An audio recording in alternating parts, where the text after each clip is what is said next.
Welcome back sa Free Thinking Pinoy Channel. Ipagpatuloy natin ang countdown sa matatalinong hayop. Panglima sa ating listahan ng mga henyong hayop ay ang mga baboy.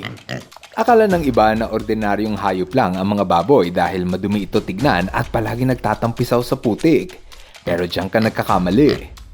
Ayon sa mga siyentipiko, ang mga baboy ay may talino na may kukumpara sa 3 taong gulang na bata. Maraming dalubhasa sa mga hayop ang nagpapatotoo na ang mga baboy daw ay mas matalino pa kaysa sa aso. Mas matalino rin sila kaysa sa pusa. Kaya nga sila ang inutusan para igala sa labas si Muning. Isang patunay sa katalinuhan ng baboy ay ang husay nito sa pagsunod sa utos ng kanilang amo. Minsan na nga itong bumida sa mga reality competition kung saan bibong-bibo ang mga baboy. Mahusay din ang cognitive abilities ng baboy dahil kaya nitong hanapin ang tamang sukat para sa butas. Para sa mga bata, madali lang itong gawin at ganun din naman ang mga baboy. Wala itong kahirap-hirap sa kanila. Sit. Good boys. Dito sa South Africa, sumikat ang pambihirang baboy dahil sa husay nito sa pagpinta. Siya si Picasso. Sinunod sa pangalan ni Pablo Picasso na kilalang pintor. Ayon sa nag-aalaga kay Picasso, tinuruan niya magpinta ang baboy matapos niya itong ma-rescue sa katayan ng baboy. Buti na lang at hindi natuloy ang pagkatay kay Picasso dahil sayang naman ang kanyang talento kung ginawa lang siyang adobo. Ito naman ang baboy na si Hamlet. Siya ang baboy na natutong gumamit ng joystick para makakuha ng pagkain. Kailangan niyang ilagay sa asul na parte ng screen yung puting bilog. Kapag ginawa niya yon, may lalabas sa pagkain. Namangha ang mga scientist na gumawa ng eksperimento dahil dito nila nadiskubre kung gaano katalino ang mga baboy. Isipin mo yun, naturuan nila ang baboy na gumamit ng arcade stick para i-shoot yung bola sa screen, tapos may reward na pagkain. Mahal na mga inahing baboy ang kanilang anak, kaya kung minsan, kinakantahan nila ang kanilang mga biik habang dumidede sa kanila. Naririnig mo ba yung boses ng inahing baboy sa video? Ayon sa mga siyentipiko, ito raw ang paraan ng baboy para ihele at kantahan ang kanilang mga anak habang dumidede. O diba, para din silang mga tao na kinakantahan ng baby para makatulog. Pagdating sa usapin ng emosyon, ang mga baboy ay may samot-saring nararamdaman katulad ng isang tao. Marunong itong makaramdam ng takot kapag sa tingin nila ay nasa peligro sila. Kaya nga may mga kaso ng baboy na tumatalo ng truck para makatakas dahil siguro alam ng baboy na masama ang lugar na pupuntahan niya. Pati ang mga tao nararamdaman ng mga baboy kung nasa peligro. Ito ang naranasan ni Joan Altsman matapos siyang iligtas ng alaga niyang baboy nung siya ay inatake sa puso. Noong 1998 sa Pennsylvania, USA, naiwang mag-isa sa bahay si Joan habang kasama niya ang alagang baboy na si Lulu. Biglang sumakit ang dibdib ni Joan ngunit hindi siya makahingi ng tulong dahil hindi niya kayang tumayo dala ng heart attack. Buti na lang at nakita ito ng baboy na si Lulu at siya na ang naghanap ng tulong.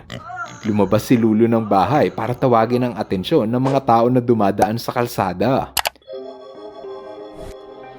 Nagpanggap pa na patay-patayin si Lulu para lapitan siya ng mga tao. Nang may lumapit na isang concerned citizen, agad na tumayo si Lulu at para bang itinuturo niya ang daan papunta sa kanilang bahay. Pagdating ng lalaki sa bahay, sa kanya narinig ang boses ni Joanne na humihingi ng tulong. Agad siyang tumawag ng emergency kaya dumating ang ambulansya para kuhanin si Joanne. Para kay Joanne, malaki ang kanyang utang na loob sa alagang baboy dahil hindi siya maliligtas sa kapahamakan kung hindi matalino ang mga baboy. Importante sa mga baboy ang maging matalino dahil kailangan nilang maging alisto para makatakas sa tuwing may panganib. Gaya ng mga baboy na ito na natutong itaas ang gate para makalabas. Ito naman ang baboy na natutong buksan ang gate ng mag-isa.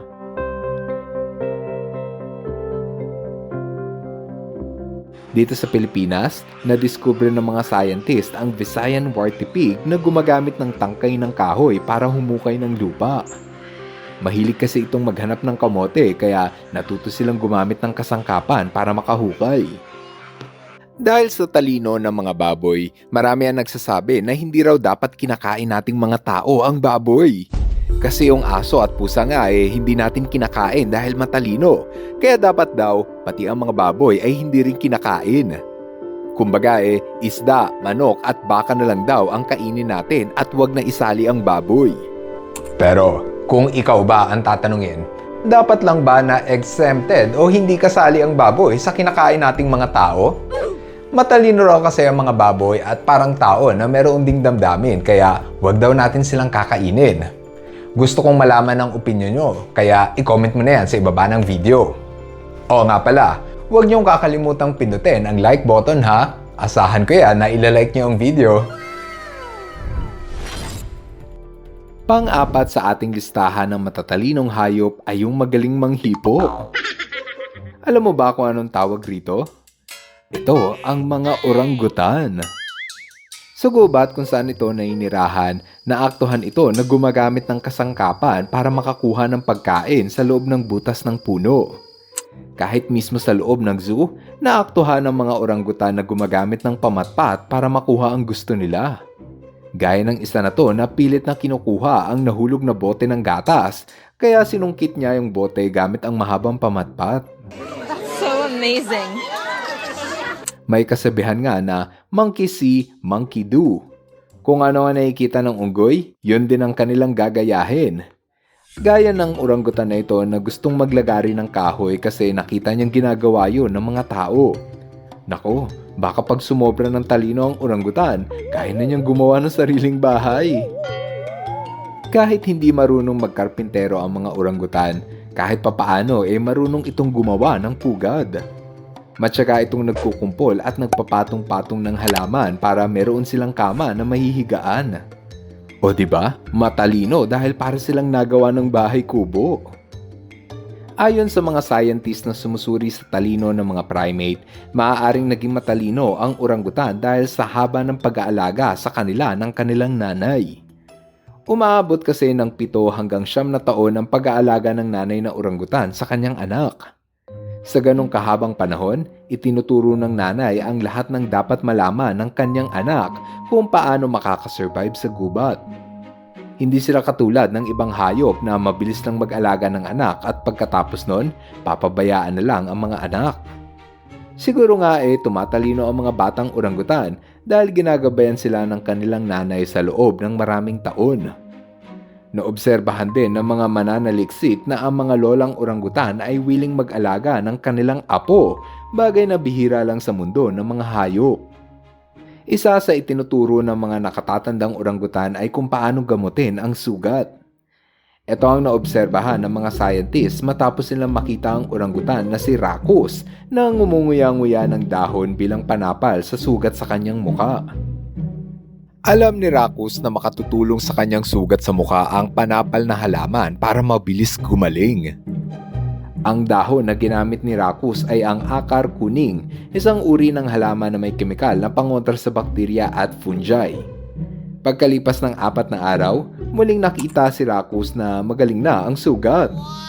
Ito ang unang pagkakataon na may nadokumento na hayop na gumagamit ng herbal medicine. Sa mundo ng mga orangutan, lahat ng kanilang alam ay ipinapasa nila sa kanilang anak. Magaling kasi itong magturo. Gaya ng orangutan na ito na tinuturuan ng tao kung paano siya bibigyan ng pagkain. Tinuro niya ang bag ng babae at para bang sinasabihan niya na ipakita kung meron siyang pagkain. He wants to look in there so bad. Where the hell's my banana?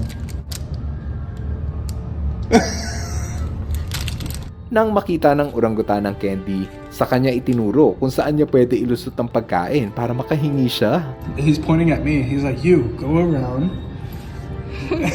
I swear that's what he said. Kung tutuusin, ang mga orangutan ay mahusay sa pakikipagkomunikasyon. Sa eksperimentong ito, susukatin ng researcher ang vocabulary ng orangutan. Let's start with an example from the vocabulary. This is the symbol for apple.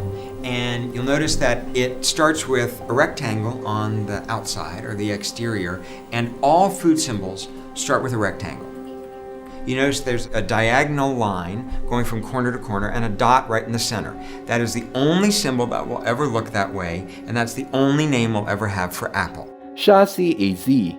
Siya ang orangutan na eksperto sa pakikipag-usap gamit ang mga simbolo na lumalabas sa TV screen. Kapag gusto ni AZ kumain ng apple, kailangan niyang pindutin sa screen ang simbolo ng apple. I'm going to show him a very complicated screen. Good. Very good. Very good.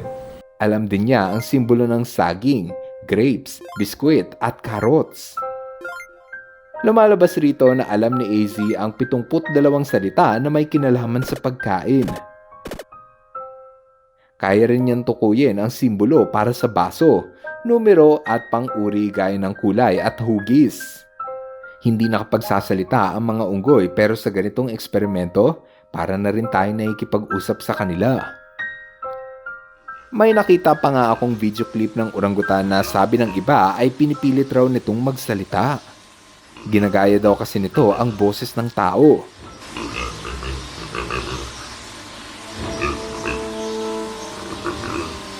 Ano sa tingin mo?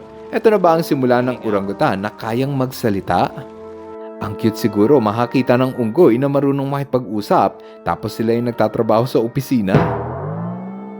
Kung tutuusin, ang mga orangutan ay komportable ng mamuhay kasama ng mga tao.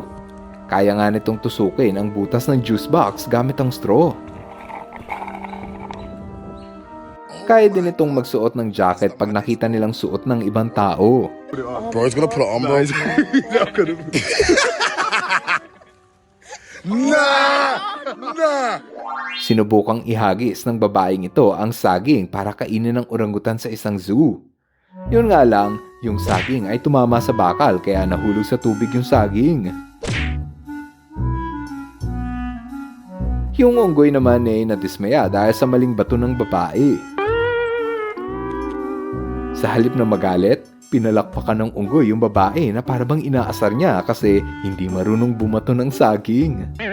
Ano sa tingin mo? Inaasar kaya niya yung babae? Ito naman ang orangutan na pinulot ang nahulog na shades sa kanyang hawla. Akala nila na sisirain ng orangutan yung shades pero mas gusto pala niyang suotin. Oh my god. Oh no, don't eat it. Oh no. Oh, they're broken. Oh my god. She's putting on. This is fantastic stuff. They're working. They're working. Oh my god. This is gold. Nang magsawa na siya sa shades, sa kanya ito binalik.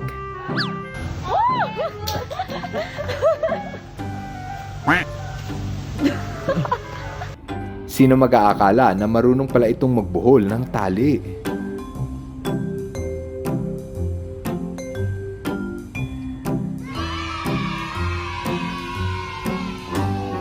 Dito sa siyudad ng Dubai, sumikat ang orangutan na si Rambo dahil sa husay nito sa pagmamaneho ng golf cart. Parang ito pa lamang ang hayop na nakita kong lehitimong nagmamaneho ng sasakyan.